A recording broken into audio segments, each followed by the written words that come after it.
Hello guys, today I'm here with Lucas Acquiazzo and just enjoy. Hello, guys. Welcome back to episode 3. Today I'm here with. I'm Lucas Adiakso. I was once the Chief Executive Officer of WWF Indonesia. Okay, so let's start with the first question today. Okay, so can you explain the basics area of your expertise from when you were as an ex WWF worker? I have two expertise. On one side, I'm a biologist, Mhm. and on the other, I am an experienced project manager. Okay. So, wait, as a project manager, what do you work as? Project manager works for projects, meaning you manage people, you manage money, as in funding to implement the project, you manage activities, and you also manage administration such as reporting. So the whole thing Yeah. is called project management. So, how has your work evolved over the years? From a long time ago, I suppose I'm starting off with more technical jobs. I started off as a biologist working in a marine project. But as my career grew, more of the management skills are needed. First step, when I started to have a team. So I have to start managing people. As my career grew further, I'm in charge of a project. So in addition to managing people, I also manage the funding. I manage the reporting. I manage the design of the activities and supervise people to implement activities. Okay. And then when the career evolves even further, you begin to represent the organization. Not that you are just managing the activity within the organization, but also you represent them outside, speaking about the mission of the organization, talking to journalists, Yeah. talking to bureaucrats about policies. Ooh, bureaucrats? Yes. Okay. But like, what policies in exact? In the context of WWF, it's about nature protection policy. It's about environmental policy, pollution, protection against deforestation, Yeah. marine conservation. Can you share a memorable experience when you were working as a WWF worker?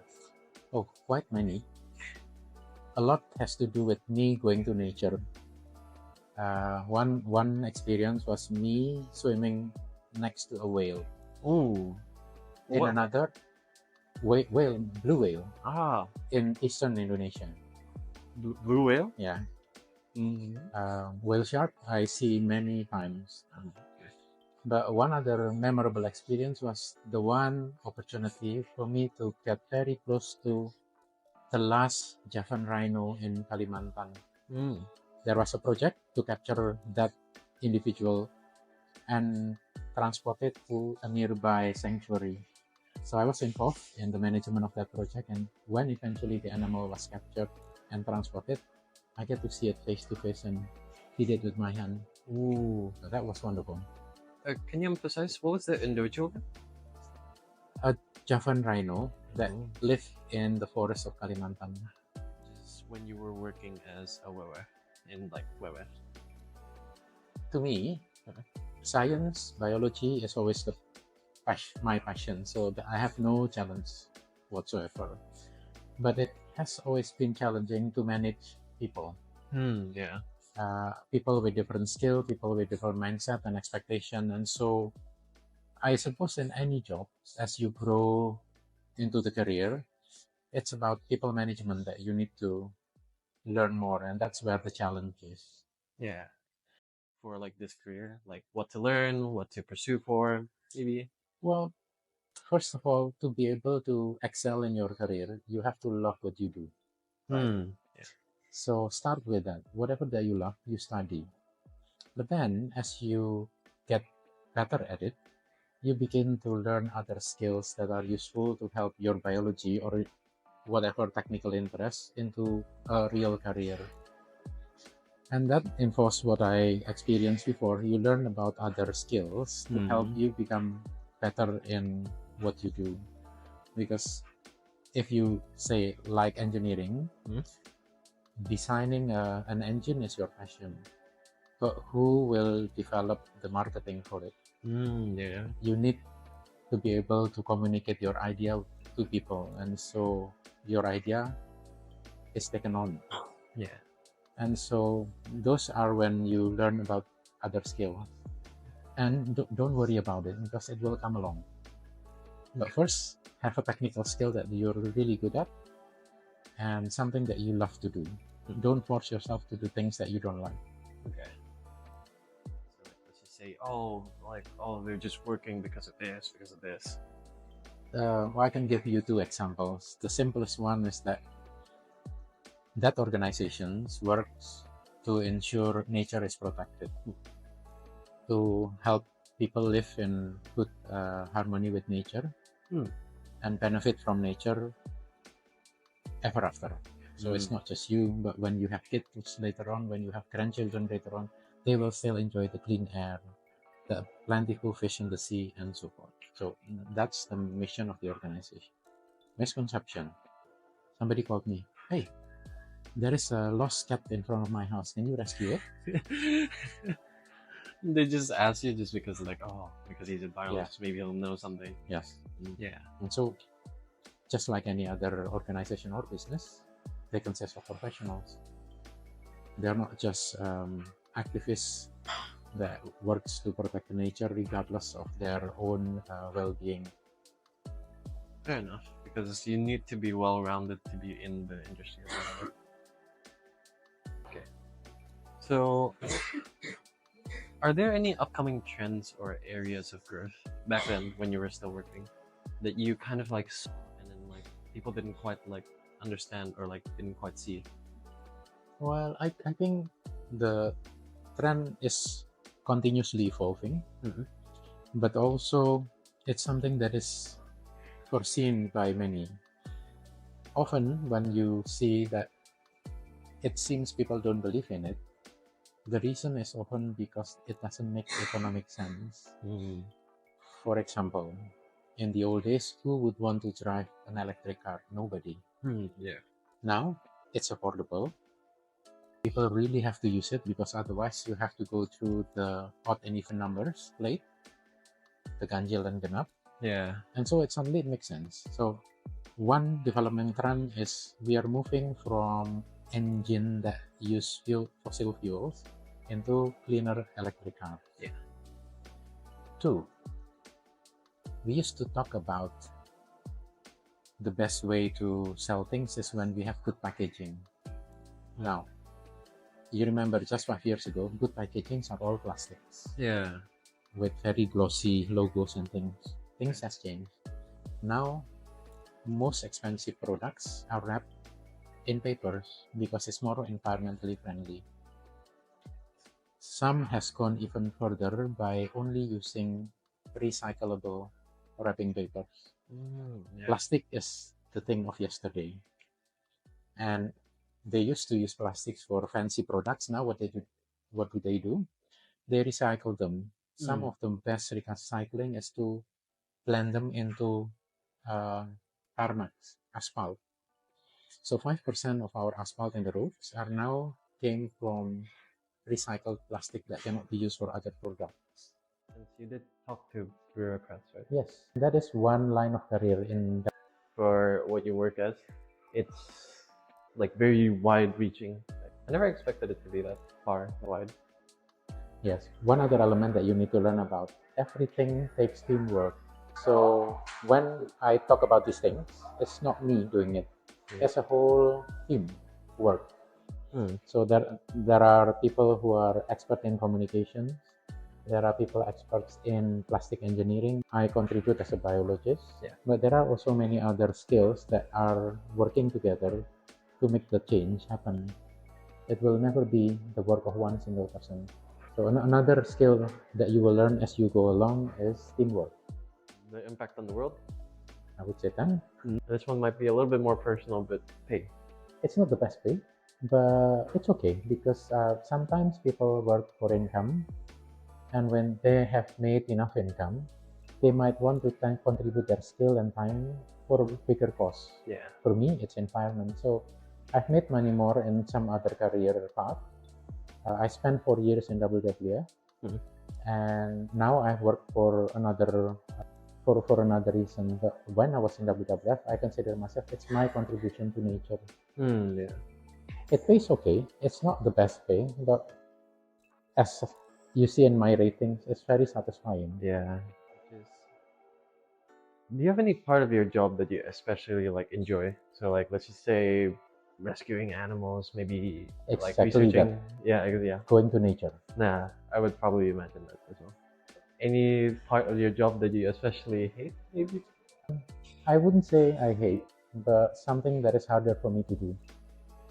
Administration, things to do on just work, but it's always part of the job. So in the end of the day, it doesn't feel so hard when you compare to the enjoyable part of it.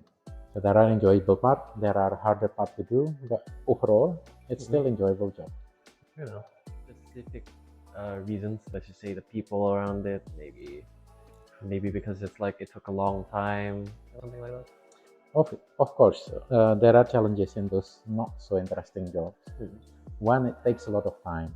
Two, as you can imagine, administration is always dragging, but it's part of the job. Sometimes making unpopular decision is another reason why people don't enjoy. But it's part of the job.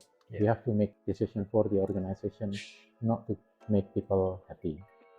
And some other parts, it's because the regulation makes you work harder. But that's the whole idea about why an organization performs very well, because there are regulations that makes us perform better. Like a little bit fizzled out, or is it still the same? It goes kind of up and down. Up and down, yeah. Yes, I grew up in a small town. I came from a economically, I wouldn't say marginal, but we were not privileged. Yeah. So I have to start my career with income in mind. But then as my career grew, as I have saved enough, I have decent income, I have good saving, then I can spare my time to do my passion. And that's my advice to you too. You start with a career that brings prosperity to you. Once you have enough, it's time for you to give to others. Yeah. And that others could be nature, could be helping others, could be helping improvement of other things like lifting people from poverty, if you are interested in that, or if you are interested in helping people's health, you learn medicine, you become a doctor, you earn your career and income, and as you become better off, it's time for you to dedicate your time for free to service health of the poor people. The key message is you don't have to do that all the time. Yeah. You keep your career to make sure that your family is better off, and occasionally you can stop working and do your passion, whatever that is. Well, I did actually do a lot. Like, do you feel that way sometimes? Yeah, in different scales.